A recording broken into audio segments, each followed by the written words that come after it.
ওয়াটগঞ্জে মহিলা খুনের তদন্তে ঘটনাস্থলে পৌঁছলো ফরেন্সিক টিম। মঙ্গলবার ওয়াটগঞ্জে প্লাস্টিকে মহিলার খণ্ড খণ্ড দেহ উদ্ধার হয়েছিল। চাঞ্চল্য ছড়িয়েছিল এই ঘটনায়।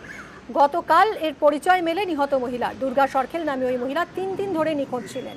এবার ফরেন্সিক টিম পৌঁছলো। কি চলছে ঠিক জানবো। অর্পিতা রয়েছেন আমার সঙ্গে, আমার সহকর্মী। অর্পিতা,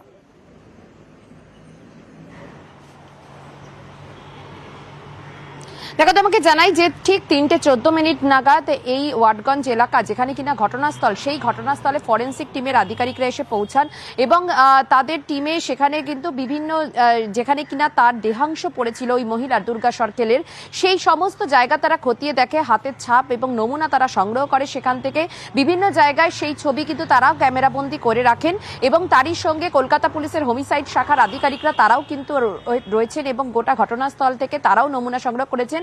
ইতিমধ্যেই সেই ফরেন্সিক টিমের আধিকারিকরা এখন এসেছেন ওয়াটগঞ্জ থানায়। আমি রয়েছি ওয়াটগঞ্জে, একটু দেখাবো ছবিটা। এখানে তুমি দেখতেই পাচ্ছ যে ফরেন্সিক টিমের যে আধিকারিকরা তারা এখন এই মুহূর্তে তারা থানায় তারা এসেছেন এবং থানায় আসার পর তারা কিন্তু থানার আধিকারিকদের সঙ্গেও তারা কথা বলছেন। তার কারণ এই হোমিসাইড শাখা এই গোটা বিষয়টা তদন্ত করলেও প্রথম দিন যখন এই ঘটনা যখন সামনে আসে তখন ওয়াটগঞ্জ থানা ঘটনাস্থলে যায় এবং সেখানে গিয়ে ঠিক সেখানে কি অবস্থায় ছিল মহিলার দেহ, কিভাবে পাওয়া গিয়েছিল। প্লাস্টিক, 3টে প্লাস্টিক পাওয়া যায় এবং তার মধ্যে মহিলার দেহের টুকরো টুকরো অংশ, দেহাংশ সেখানে ছিল। সেই সমস্ত কিছু তারা কিন্তু সংগ্রহ করেছেন। ইতিমধ্যে একজন গ্রেপ্তার হয়েছে। পুলিশ সূত্র থেকে জানা গিয়েছিল যে সেই অভিযুক্ত সাইকেলে করে এসে সেখানে এই সমস্ত দেহাংশ এবং প্লাস্টিকে মোড়া যে দেহাংশ সেগুলো কিন্তু সেখানে তিনি ফেলে সেখান থেকে পালিয়ে যায় এবং তারপরেই পুলিশ তাকে গ্রেপ্তার করেছে। তবুও এই ফরেন্সিক আধিকারিকরা সেখানে গিয়ে আর কেউ এই ঘটনার সাথে যুক্ত কিনা এবং কিভাবে ঘটনা ঘটলো সেই সমস্ত কিছুর জন্য তারা এই ঘটনাস্থল থেকে তারা যে পারিপার্শ্বিক যে নমুনা, সেই নমুনা তারা সংগ্রহ তারা করেছেন।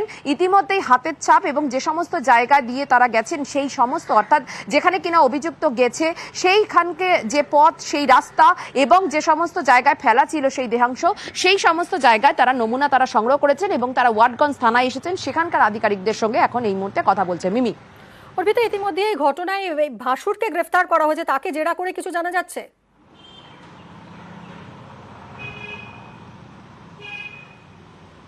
দেখো, এই ভাসুরকে যে গ্রেপ্তার করা হয়েছে তার সম্পর্কে একাধিক চাঞ্চল্যকর তথ্য আসছে এবং সেদিক থেকে কিন্তু তার ফ্যামিলি ডিসপিউট এবং অন্যান্য যে সমস্ত এখনো অবধি সম্ভাব্য যে কারণ সেগুলো কিন্তু উঠে আসছে এবং এই নৃশংসভাবে হত্যার পেছনে আরো কোনো রহস্য লুকিয়ে আছে কিনা সেটাই এখন গোয়েন্দাদের খুঁজে পাওয়া একমাত্র লক্ষ্য। তবে কি শুধুমাত্র একাই সে খুন করেছে নাকি এই ঘটনায় আরো কেউ তাকে সহযোগিতা করেছে, অর্থাৎ একেবারে পূর্ব পরিকল্পনা করে ষড়যন্ত্র করে এই খুন, তেমনটাই গোয়েন্দারা মনে করছে।